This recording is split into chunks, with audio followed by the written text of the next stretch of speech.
Boa noite, irmãos. Que a graça e a paz seja com todos. Nós temos o desafio essa noite de meditar na palavra do Senhor. E o nosso tema, ele é um tema bastante difícil, especialmente nos nossos dias. É o tema da disciplina no âmbito da igreja. Um tema tão complexo, e eu preciso confessar para os irmãos, esse tema é muito desafiador para mim, inclusive. Apesar de conversar bastante com o pastor Anderson sobre esse assunto, nós trocamos ideias, pensamos a respeito do que a Bíblia diz. Apesar de ler muito sobre isso, eu preciso confessar para os irmãos que eu nunca ouvi uma pregação específica sobre isso. Um pastor, um homem de Deus, abrindo a palavra e dizendo para a igreja: hoje nós vamos entender o que significa disciplina à luz da palavra de Deus. Alguns dos irmãos já ouviram sobre isso? Por favor, levante a mão. Alguém já ouviu sobre isso, especificamente sobre esse assunto? Alguns irmãos já, mas de maneira geral nós podemos perceber até no nosso meio. É um tema que não está muito em alta. Gostaria de convidar a igreja para que nós abríssemos a palavra do Senhor em 2 Coríntios, capítulo 2. 2 Coríntios, capítulo 2, nós vamos meditar, se assim o Senhor permitir, do verso 5 até o verso 11. Segunda Epístola de Paulo aos Coríntios, capítulo 2, do verso 5 até o verso 11.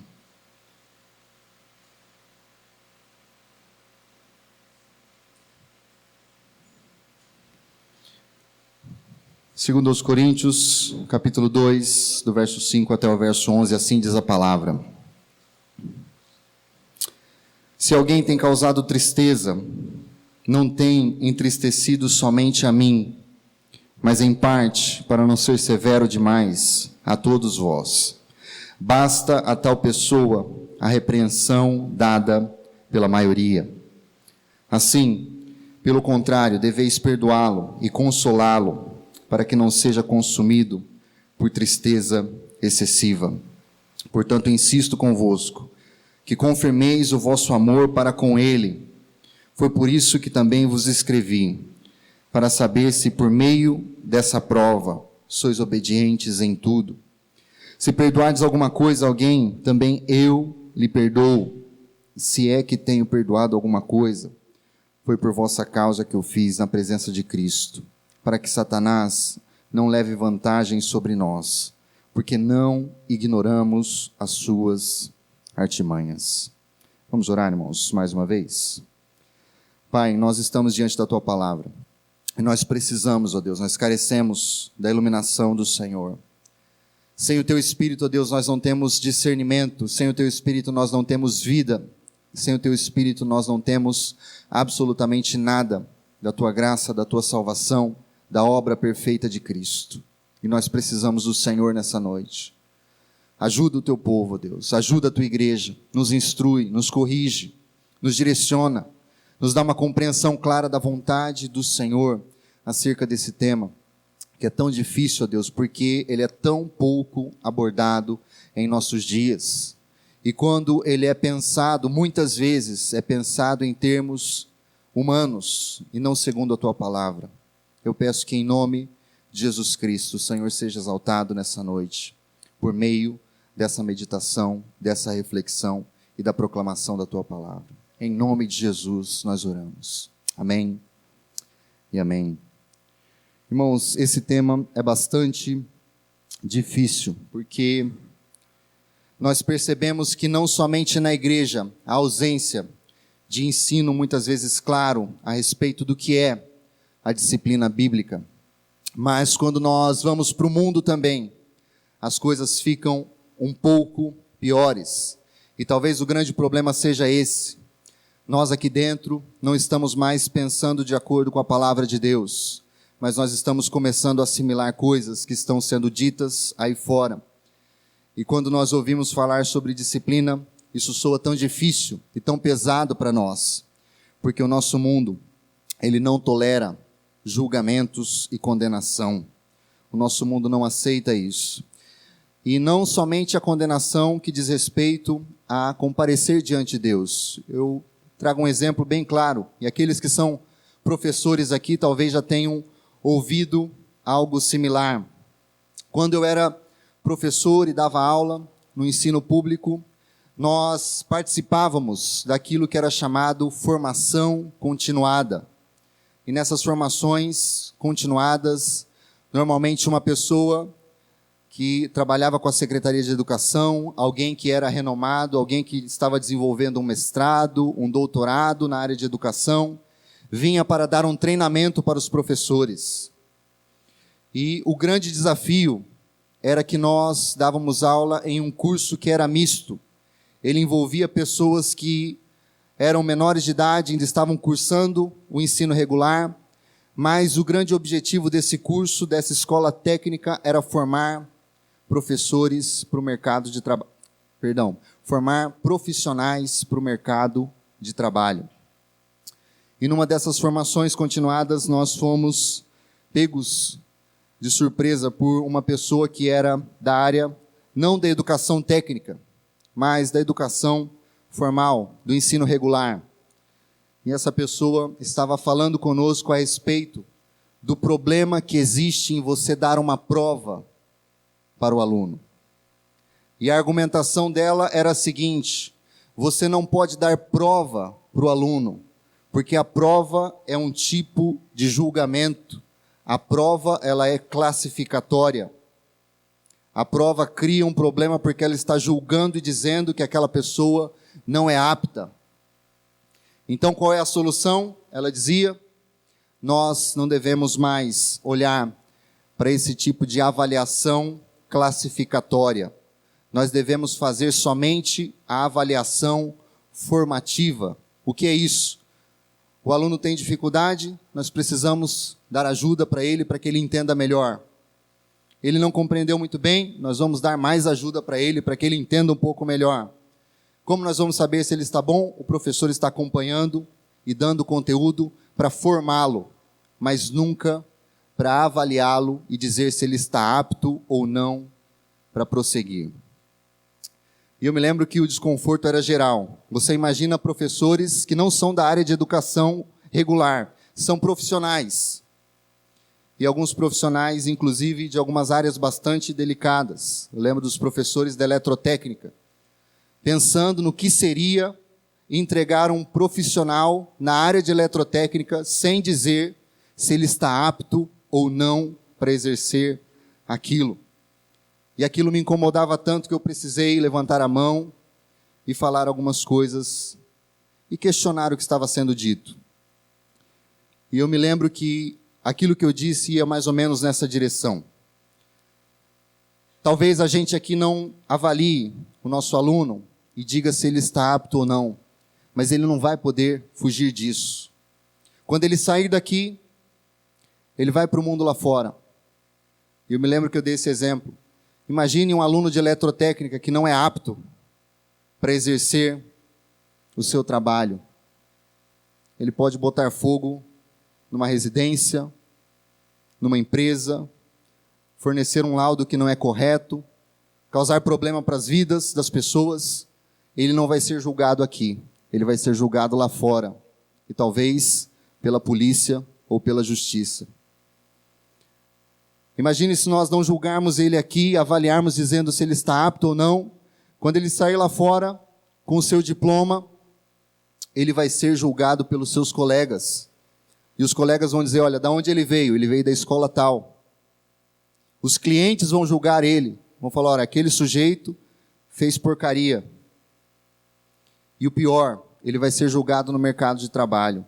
Ele está com diploma, ele acredita que ele está apto, mas quando ele for tentar o trabalho, ele vai ser considerado inapto. Eu entendo o que você diz a respeito de nós trabalharmos com uma avaliação que forma. Eu acho que isso faz parte. Mas em algum momento nós vamos precisar avaliar e dizer se a pessoa está apta ou não para exercer aquilo que ela irá fazer na sua profissão. E eu dei um exemplo um pouquinho mais constrangedor. perguntando se as pessoas que estavam ali, se elas se entregariam aos cuidados de um médico que não foi avaliado e considerado apto ou inapto, se ele foi apenas formado. Ele reprovou em tudo, mas ele foi formado. Ele reprovava numa prova, o professor ia lá e dava mais instrução para ele. Ele reprovava em outra prova, o professor ia lá, mais instrução, mais conteúdo. Não avaliava ele para dizer se ele estava apto ou não. Alguém aqui entregaria a sua vida para um profissional desse tipo? De maneira nenhuma. Então, irmãos, por mais que o tema seja difícil, nenhum de nós escapa do tema do julgamento. Nós vamos lidar com isso nessa vida. E isso tudo é apenas uma preparação para algo que um dia Deus fará, quando convocar todos nós para comparecermos diante de Cristo Jesus, vivos e mortos, todos diante do Senhor. E a igreja tem um papel para desempenhar.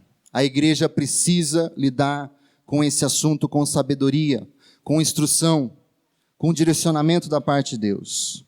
E aqui nós percebemos por esse texto, se você mantiver ele aberto, que nós estamos diante de um desafio duplo.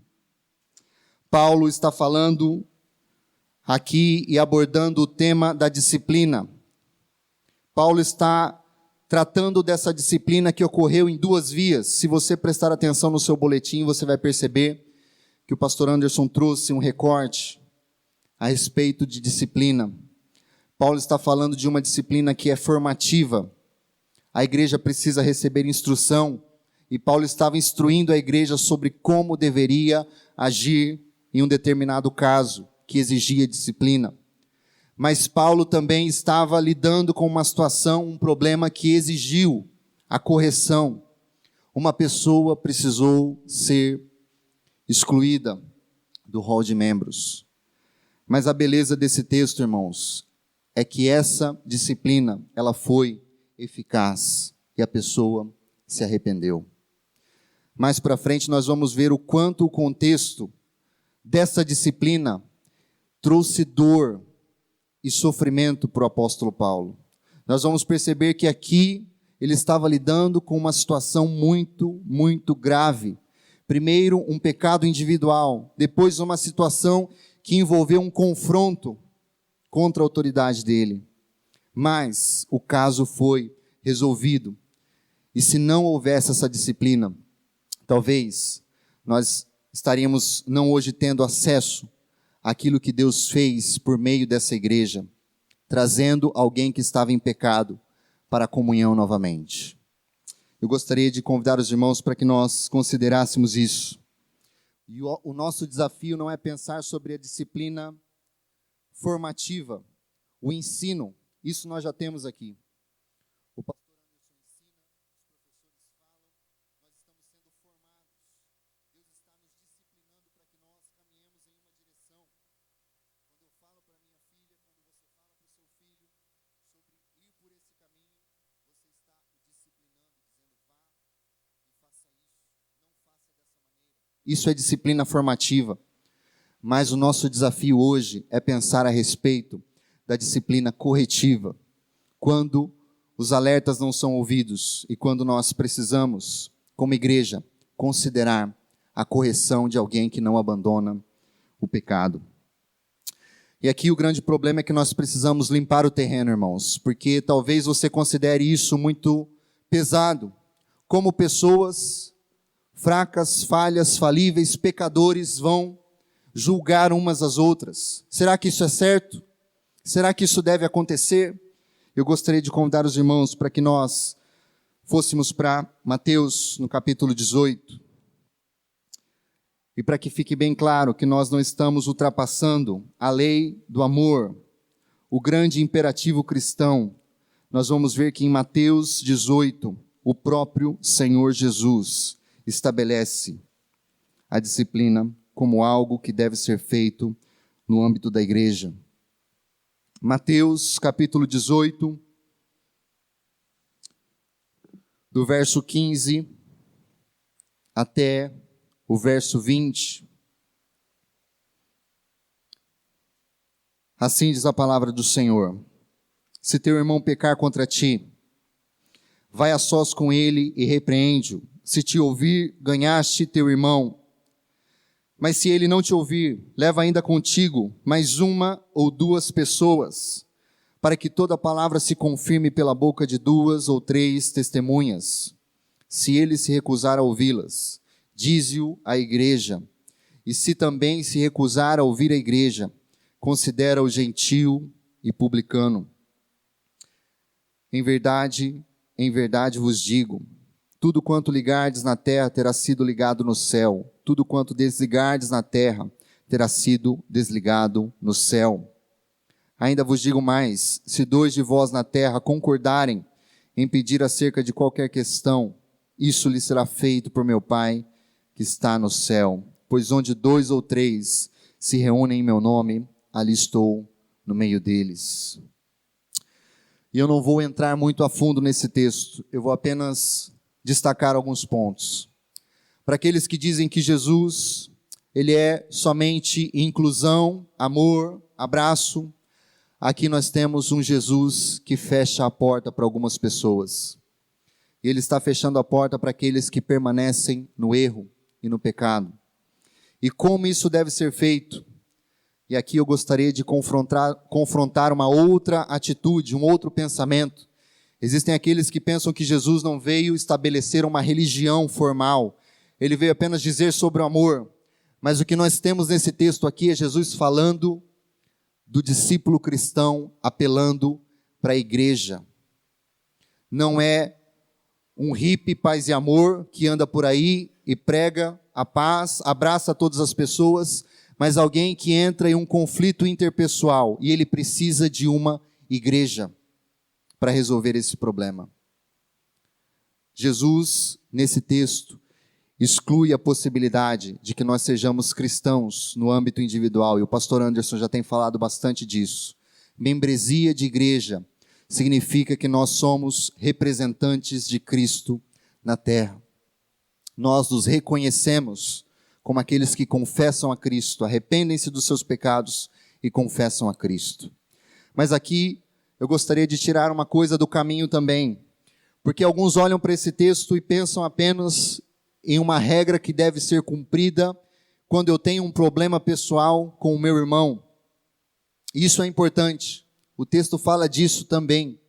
O texto chama inclusive a atenção de que se o meu irmão pecou contra mim, eu não vou e digo para outra pessoa, mas eu procuro o meu irmão. E esse é um problema para nós. Nós sabemos disso.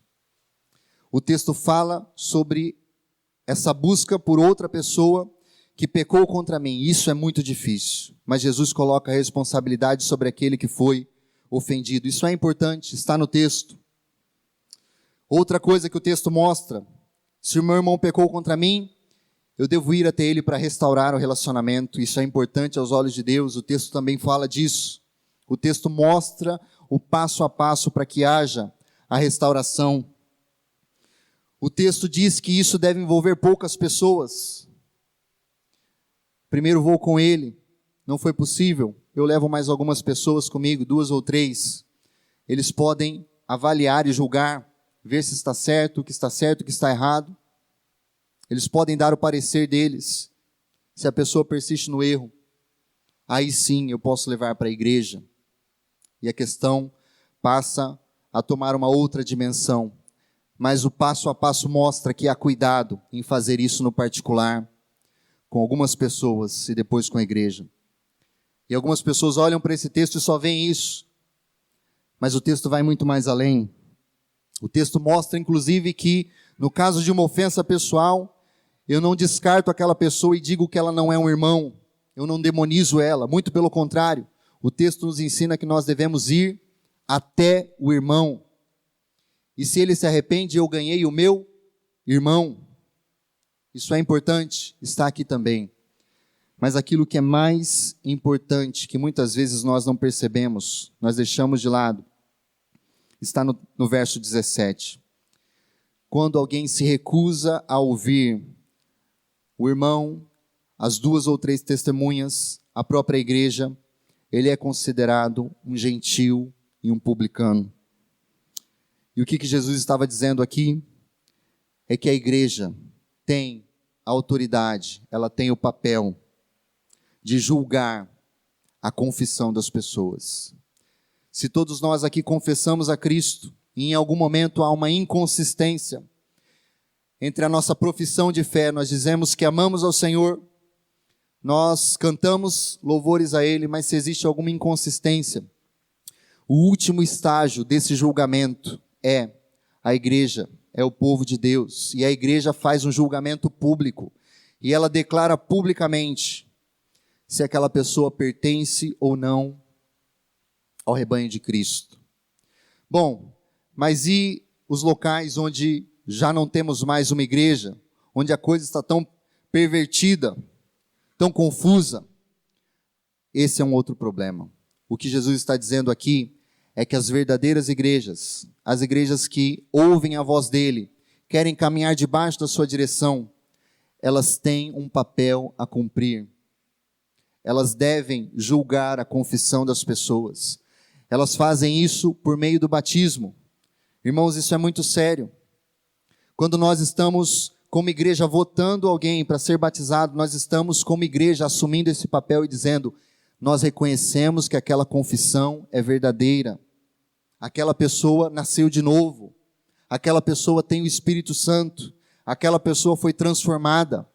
Aquela pessoa está unida com Cristo, morreu com Cristo e vive uma nova vida. Isso é bastante sério. Mas quando chega numa situação em que o relacionamento interpessoal, os alertas, os avisos, as pessoas disseram, a igreja talvez até mesmo orou acerca de uma pessoa que não se arrependia. E isso tudo é feito debaixo da dependência do Espírito Santo. A igreja tem o dever de dizer que aquela pessoa que não se arrepende de um pecado sério, de um pecado grave, ela deve ser removida da comunhão. E Jesus mostra isso muito claramente aqui. E agora eu gostaria de convidar os irmãos para que nós fôssemos para a 1 aos Coríntios, no capítulo 5. E aqui nós começamos a entender o que estava se passando no texto que nós lemos, porque 1 aos Coríntios 5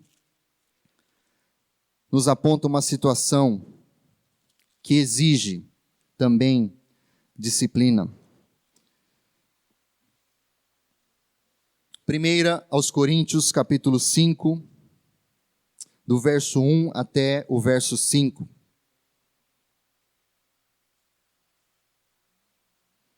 Assim diz a palavra do Senhor. 1 aos Coríntios, capítulo 5, do verso 1 até o verso 5.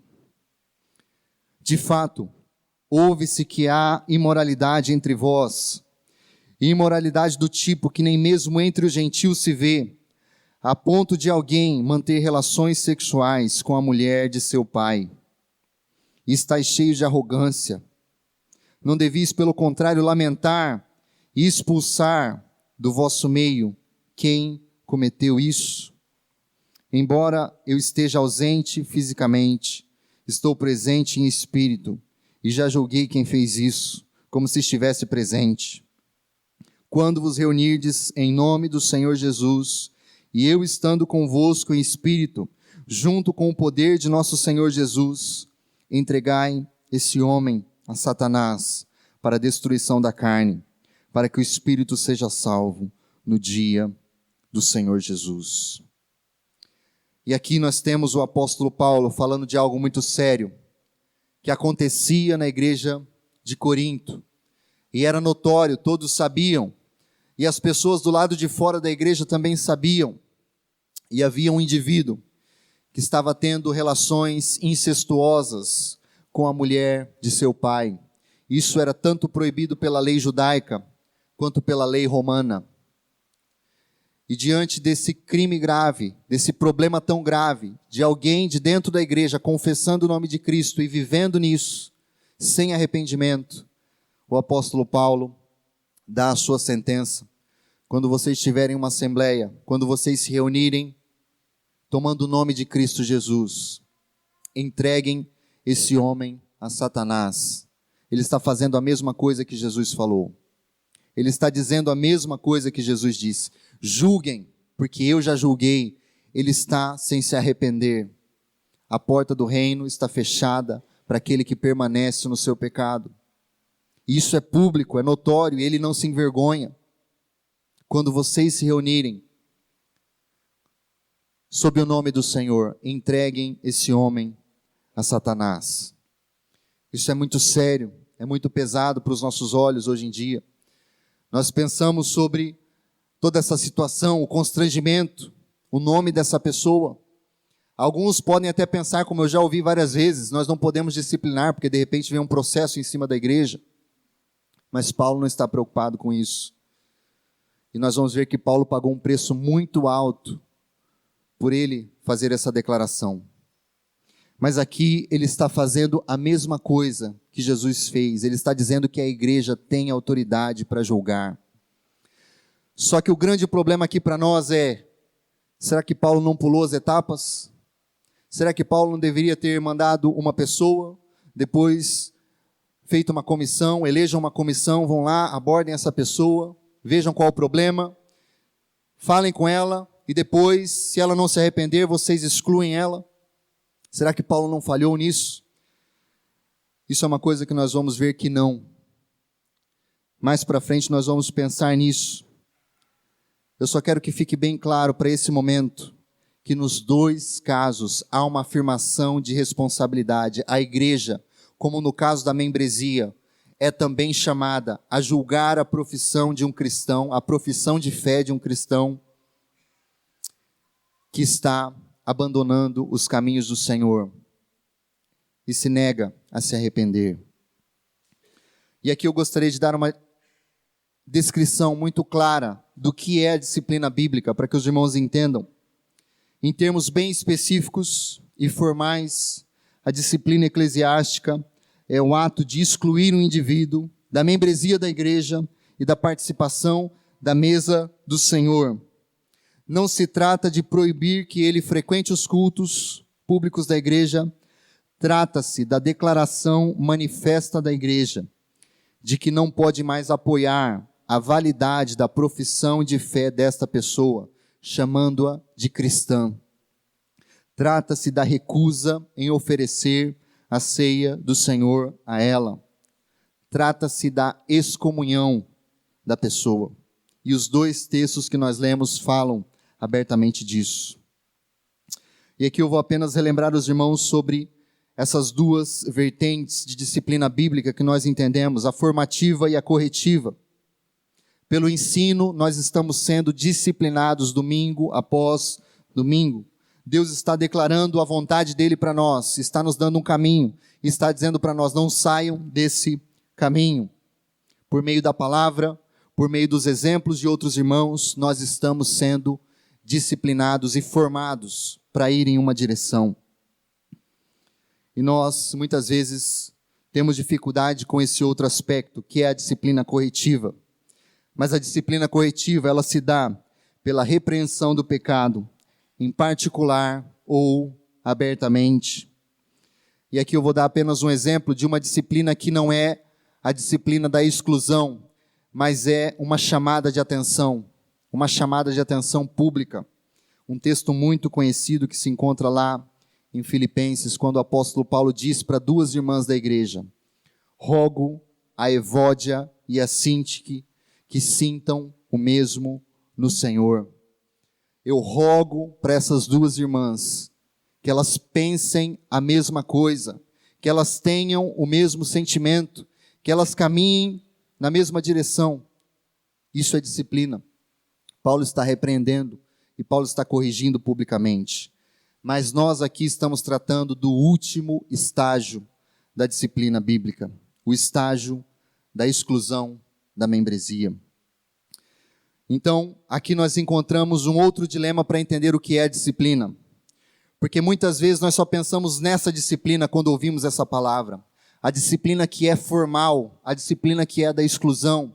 Mas eu gostaria de lembrar os irmãos que o Senhor nos chama a exortar uns aos outros todos os dias, para que nós permaneçamos na vontade dEle. Então existe um âmbito de disciplina que é o da disciplina informal. Não é a disciplina formal realizada numa assembleia, é a disciplina informal. Quando eu sento para conversar com o pastor Anderson, e eu vejo o quanto ele é zeloso pela obra do Senhor, o quanto ele tem se empenhado, trabalhando de dia, à noite visitando, preparando o sermão, estudando, e o zelo dele me constrange. E eu penso, como eu poderia ser mais zeloso pela obra do Senhor? Eu estou sendo disciplinado, muitas vezes ele não quer me disciplinar, mas eu posso ser disciplinado pela vida dele. Quando um irmão conversa com outro e percebe que há uma falha na sua vida, no corredor da igreja, num tempo juntos em casa, quando algo que o irmão diz me confronta, me chama, me chacoalha e me diz que eu estou errado, isso é disciplina informal. Isso deve acontecer no ambiente da igreja. Nós estamos aqui nos ajudando uns aos outros, estimulando uns aos outros, exortando uns aos outros, cuidando uns dos outros. E se você, meu irmão, é um crente que só vem no domingo, participa esquentando o seu banco e depois vai embora, talvez você nunca vai saber o que é isso. Se você não tem contato com gente, se você não senta para ouvir os seus irmãos, se você não senta para participar das dores e aflições dos seus irmãos, você vai ter dificuldade em ser disciplinado informalmente, de perceber as falhas, de corrigir o seu caminho, de ir em outra direção. Mas aqui nós precisamos voltar para o centro da nossa atenção, a disciplina formal.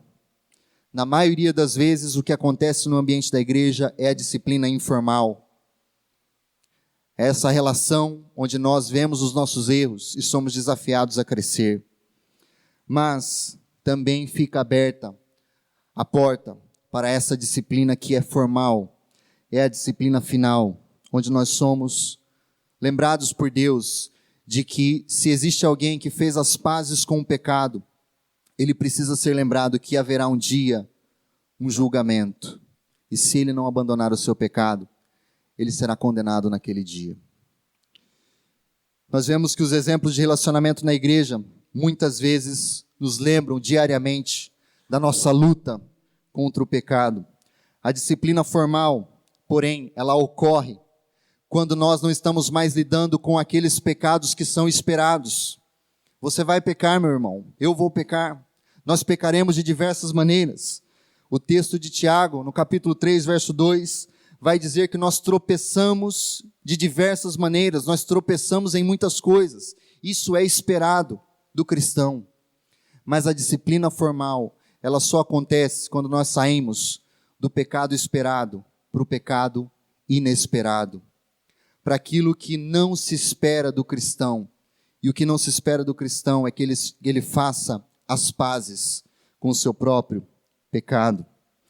Então essa disciplina formal, ela só acontece quando existe um pecado visível, grave e impenitente, um pecado onde não há arrependimento. E essas são as 3 características de uma disciplina formal, de uma exclusão. Se essas 3 coisas não estão presentes e talvez você deseja a exclusão de alguém, tome cuidado, acenda o alerta, porque essas 3 coisas precisam estar caminhando juntas para que um pastor, para que uma igreja recomende a exclusão de uma pessoa. Ou seja, é um pecado visível, não é mais um pecado interior, não é uma luta que nós temos, tropeçamos, mas um pecado que frutificou de forma externa e se tornou visível.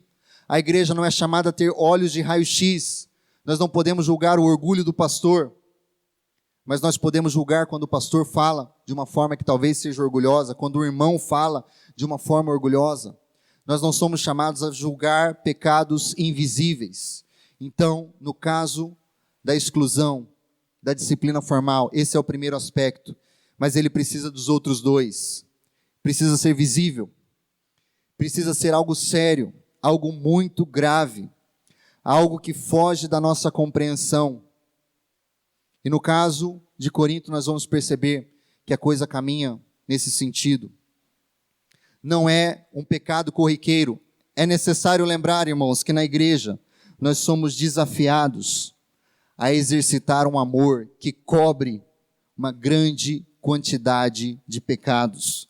Isso está lá em 1 Pedro, no capítulo 4, verso 8. No ambiente da igreja, nós somos chamados a exercitar um amor que cobre uma grande quantidade de pecados. Então, nós falamos de um pecado que é visível, que frutificou visivelmente. Nós estamos falando de um pecado que é grave, já ultrapassou aquilo que nós consideramos que está dentro do aceitável, mas a última característica também é determinante. Não adianta ser visível, não adianta ser grave. Você só exclui pessoas que não se arrependeram do seu pecado. Isso é algo muito sério. O último sinal é a impenitência. Quando a pessoa foi confrontada e se recusa a abandonar o erro ou confessar a sua culpa, é um sinal de que ela ama mais o seu pecado do que a Jesus. Ela ama mais a sua própria atitude do que ao Senhor Jesus. E aqui nós estamos retornando para o nosso texto. Depois desse passeio todo, por favor, volte para 2 Coríntios. Porque eu gostaria de mostrar para os irmãos que disciplina é algo muito sério, mas é algo que deve ser feito com uma postura correta, com uma motivação correta e com uma expectativa correta. A motivação, a postura e a expectativa devem ser corretas. Observe comigo que nós lemos esse texto e nós estamos aqui diante do apóstolo Paulo recomendando que alguém que foi disciplinado pela igreja, observe o verso 6, a maioria o repreendeu publicamente, a maioria o disciplinou publicamente. O apóstolo Paulo está recomendando que essa pessoa seja trazida novamente para o seio da igreja porque ela se arrependeu. O pecado era grave, o pecado era visível, mas houve arrependimento. E aqui para os irmãos entenderem, nós estamos diante de um homem que nos constrange, porque esse homem, o apóstolo Paulo, está carregando em si as marcas de Cristo Jesus. Algumas pessoas ao longo da história olharam para esse texto e falaram o seguinte: olha, o que se trata aqui é daquela mesma pessoa que houve lá em 1 Coríntios. Ele foi excluído, ele foi disciplinado e ele se arrependeu. E agora Paulo ordena que ele seja reintegrado na igreja. Mas essa visão, essa hipótese foi abandonada ao longo da história por uma série de razões. Não cabe entrar aqui. E existe uma outra hipótese que é muito mais coerente com o 2 Coríntios, que se trata de uma pessoa que se levantou contra Paulo e perseguiu abertamente o apóstolo Paulo, a ponto de alguém dizer, um comentarista supor, que essa pessoa foi responsável por apedrejar o apóstolo Paulo publicamente. Alguém de dentro da igreja de Corinto apedrejou o apóstolo, e alguns acreditam que seja essa pessoa. Mas existe uma terceira hipótese, de que essas duas pessoas sejam uma só. Era alguém que vivia um problema de imoralidade. O apóstolo Paulo envia carta e diz para a igreja: excluam ele, se reúnam como igreja, excluam ele. O que a igreja faz? Não exclui. E lá em 1 Coríntios é curioso, porque o apóstolo Paulo vai dizer: eu não posso ir ter com vocês por agora, eu estou enviando Timóteo. Mas em 2 Coríntios, o que Paulo está dizendo o tempo todo é justificando o porquê ele mudou os planos, porque ele teve que viajar quando ele disse que não viajaria. O que aconteceu provavelmente é que ele enviou Timóteo, Timóteo viu a situação e falou: eles não excluíram aquela pessoa. Paulo precisa mudar os seus planos, volta para Corinto, e o que acontece? Essa pessoa se levanta contra ele. Essa pessoa desafia a autoridade dele, questiona a autoridade dele e persegue o apóstolo, a ponto da própria igreja rejeitá-lo. Você imagina isso, irmãos? Você pode imaginar isso? Aquele homem que pregou o evangelho, aquele homem que plantou aquela igreja, vê um dilema tão difícil acontecendo ali, dá uma instrução, a igreja não somente ignora, o homem permanece em pecado, quando ele volta para tratar o assunto, ele é perseguido, rejeitado. E o que ele faz? ele precisa sair de Corinto e ele escreve mais uma carta.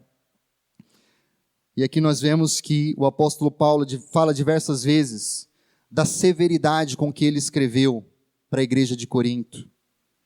Nós encontramos isso no capítulo 2, verso 3 e 4, e também lá no capítulo 7, no verso 8 e no verso 9, onde Paulo diz que não escreveu para ser severo, mas para que os coríntios se arrependessem da sua postura. E é bem provável que Tito tenha ido até a igreja e ele trouxe boas notícias para Paulo. Observe comigo, capítulo 7, verso 6 e verso 7. Segundo aos Coríntios, capítulo 7, verso 6 e verso 7.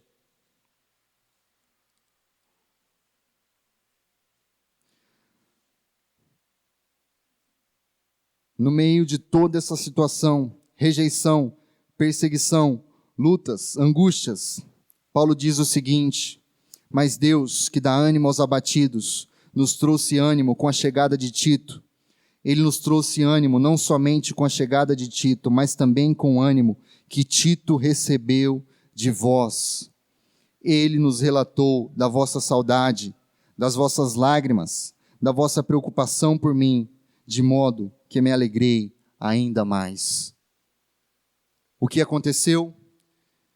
Tito foi para ver a situação e ele retorna com um relatório positivo. Eles excluíram a pessoa e o homem está arrependido, Paulo. E o que você espera de um pastor com ego ferido? Aleluia! Deixa esse cão para o lado de fora. Não traga mais ele para o meio da igreja. Ele era um câncer apodrecendo. Ele me perseguiu, ele me rejeitou. É isso que Paulo faz? Volte novamente para o texto e observe comigo, meu irmão. Verso 7. Pelo contrário, deveis perdoá-lo e consolá-lo, para que não seja consumido por tristeza excessiva. Portanto, insisto convosco que confirmeis o vosso amor para com ele. E aqui eu gostaria apenas de destacar alguns pontos nessa passagem, antes de finalizar com os irmãos. Nós vemos aqui, irmãos, o poder da disciplina bíblica, trazendo alguém para a restauração. Alguém que cometeu algo muito sério, muito grave. Alguém que confrontou o próprio apóstolo de Cristo. Mas por meio da disciplina, ele foi trazido ao arrependimento. E esses são os 3 P's da disciplina que eu gostaria de falar com os irmãos. Para você memorizar isso, lembre do poder da palavra de Deus. Nós estamos falando do poder da palavra de Deus. E o primeiro aspecto da disciplina que nós enxergamos aqui é que ela purifica. Esse é o primeiro P. Ela purifica o povo. Havia tristeza, havia amargura. Havia dor por causa do pecado no meio da igreja. E esse pecado não abandonado afetava não somente a igreja, mas entristecia o apóstolo Paulo. Ele diz isso lá no verso 5. Outro aspecto da disciplina que nós vemos aqui, a disciplina purifica aquele que se arrepende. Ele foi confrontado pela maioria e ele se arrependeu. Isso está no verso 6. Um outro aspecto aqui, a disciplina bíblica purifica o nome de Cristo. Lembre-se daquilo que Paulo fala em Romanos no capítulo 2, verso 24, tratando dos judeus. Por vossa causa, o nome de Deus é blasfemado entre os gentios. Quando o sal deixa de ser sal, quando a santidade deixa de existir aqui, não é o nosso nome, não é o nome da igreja, não é o nome do pastor, é o nome de Cristo que está sendo envergonhado. O segundo P, que nos mostra o poder da palavra de Deus nos conduzindo para uma boa disciplina bíblica nesses casos mais extremos e graves. A disciplina bíblica promove a graça presente na igreja. A disciplina foi executada, mas a igreja tem a responsabilidade agora de, vendo os frutos de arrependimento, reconhecer que deve perdoar e deve confortar aquele que se arrependeu, para que ele não seja tomado de tristeza excessiva. para que ele não venha cair em outros pecados por causa do seu distanciamento. A disciplina bíblica promove a graça atuando nessa pessoa. E lembre-se, nós estamos falando aqui que ele deu sinais de arrependimento, e a preocupação agora é que ele não seja tomado por uma tristeza que não é a tristeza que Deus requer, mas uma tristeza que vai levá-lo a se afastar do Senhor. A disciplina, quando ela é feita corretamente, ela promove a graça transformadora de Cristo. O verso 9 nos diz que Paulo esperava isso da igreja, que vocês mostrassem que em tudo são obedientes. A boa disciplina bíblica mostra isso. E o último aspecto para nós considerarmos é que a disciplina bíblica, ela preserva a comunhão na igreja. Esse é o terceiro P. Ela preserva a comunhão com aquele que se arrependeu. E o termo que Paulo vai usar aqui é que ele deve ser acolhido, para que Satanás não ganhe vantagem sobre nós. Quando alguém se nega a ter comunhão com outro que se arrependeu, ele está dando vantagem para Satanás. O inimigo está prevalecendo quando alguém se arrepende do seu pecado e a igreja não acolhe essa pessoa. E para que nós pensemos no oposto disso, que é o mais comum, quando a disciplina é mal aplicada, ela é mal intencionada, ela é mal direcionada, ela não visa o arrependimento, nós podemos cair em 3 Ds. E para você lembrar disso, lembre dessa expressão. Paulo fala dos desígnios do diabo, os desígnios de Satanás. Quando a igreja não tem uma compreensão correta da disciplina bíblica, quando a igreja não tem uma compreensão da finalidade da disciplina bíblica, nós podemos cair nisso. E esses 3 Ds nos mostram isso. O primeiro D, essa disciplina mal direcionada, mal intencionada, ela serve somente para desqualificar pessoas. Ela não purifica, ela só desqualifica. Ela não visa reconhecer a validade de uma confissão, mas ela só quer desprezar e reagir com desprezo. É a nossa reputação, é o nosso senso de justiça, não é Cristo sendo exaltado no processo. Um outro D, quando a disciplina não é bíblica, ela deprecia a graça de Deus, ela afasta a possibilidade de restauração, ela produz tristeza excessiva, ela não promove a graça, mas ela deprecia a graça de Deus. E um outro problema que nós temos também, quando a igreja não entende corretamente, quando os pastores, os líderes, a membresia não entende a correta disciplina, essa disciplina que será aplicada de forma indevida, provavelmente não irá preservar, mas irá destruir. Ela destrói a comunhão com alguém que caiu, mas se torna um inimigo e não alguém que precisa de restauração. E isso, o apóstolo Paulo está dizendo, é uma vitória para Satanás.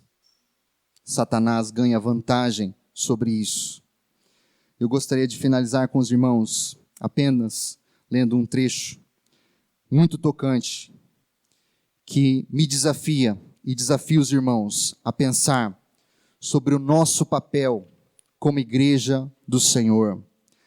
Para que alguns não digam que eu estou aqui sendo leve demais, brando demais, eu vou trazer aqui as palavras do pregador Charles Spurgeon, no século XIX, pregando a palavra de Deus. Talvez o maior pregador batista que nós tivemos ao longo de todas as eras. Para que você não pense que eu estou sendo brando demais, com esse aspecto de acolher, de restaurar, de perdoar, de lutar por irmãos que caíram no erro. Ouça esse breve relato do reverendo Charles Spurgeon. Ele vai dizer o seguinte, escute por favor, meu irmão, em espírito de oração. Eu conheci uma pessoa que errou e que foi perseguida como se fosse um lobo. Ele estava errado até certo ponto, mas aquele erro se agravou e se prolongou, até que o homem assumiu uma atitude desafiadora. A falta foi aumentada e transformada em algo 2 vezes maior, pelos ataques ferozes de que ele foi alvo. A sua masculinidade saiu em defesa do erro por causa da maneira violenta com que foi tratado. Aquele homem foi compelido, pecaminosamente, eu admito, a adotar uma postura extrema, porque não conseguiu tolerar que o acusassem publicamente, em vez de procurar arrazoar com ele. Quando um homem comete um erro na vida, geralmente acontece que sua falta é anunciada a todo mundo, comentado de boca em boca e aumentada até que aquele que errou se sente degradado, perde o amor próprio e comete pecados ainda mais terríveis. O objetivo de alguns crentes parece ser a amputação do membro em vez da cura. A justiça reinou, em vez da misericórdia. Fora com ele, está sujo demais para ser lavado, doente demais para ser curado. Esse procedimento não está de acordo com a mente de Cristo, nem com o modelo das igrejas apostólicas. Lembre-se das palavras: se algum de vós se desviar da verdade e alguém o reconduzir a ela, diz o texto da palavra de Deus, cobrirá uma multidão de pecados. Se alguém de vós se desviar da verdade e outro o reconduzir a ela, o que esse texto diz? Todo membro de igreja que vir seu irmão desviando-se da verdade ou errando na prática, deve se dispor no poder do Santo Espírito a converter esse pecador especial e tirá-lo do erro do seu caminho.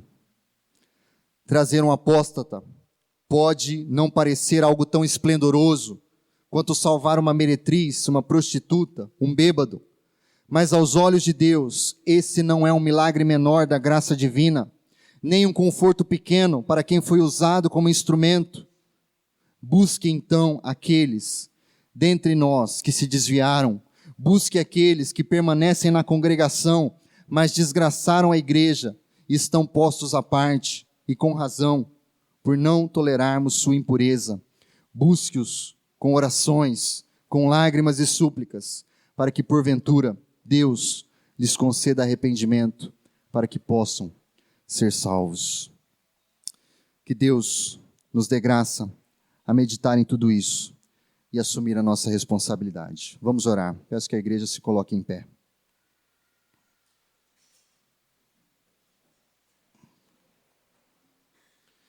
Pai, nós te bendizemos e nós te agradecemos por tudo que o Senhor tem feito em nossas vidas.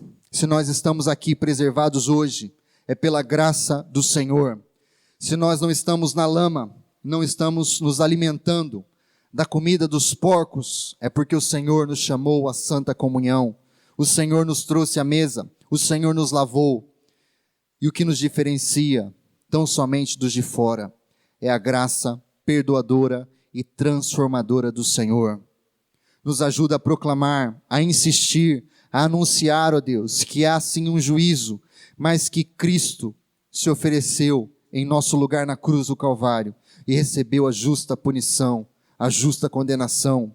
Ajuda, ó Deus, para que se há alguém aqui nessa noite que não está debaixo do cuidado do Senhor, que ele venha, ó Deus, porque é melhor ser disciplinado pelo Senhor do que ser condenado com o mundo. Traz arrependimento a esse coração, traz arrependimento ao nosso coração, ó Deus, porque muitos estão perecendo e nós estamos sendo indiferentes, até mesmo ao nosso lado, à nossa volta. Pessoas que confessavam a fé e têm se afastado, têm se esfriado, têm negado o teu nome. Nos ajuda a lembrar, ó Deus, que é a graça do Senhor que tem nos sustentado aqui. E até mesmo nas situações mais difíceis, quando precisamos dizer para alguém que a confissão dela não é verdadeira, que ainda assim isso seja feito com espírito de oração, de dependência, com súplicas ao Senhor, esperando que essa pessoa se arrependa e se volte para o Senhor. Perdoa, Deus, todas as nossas faltas e nos ajuda. Em nome de Jesus nós oramos. Amém e amém.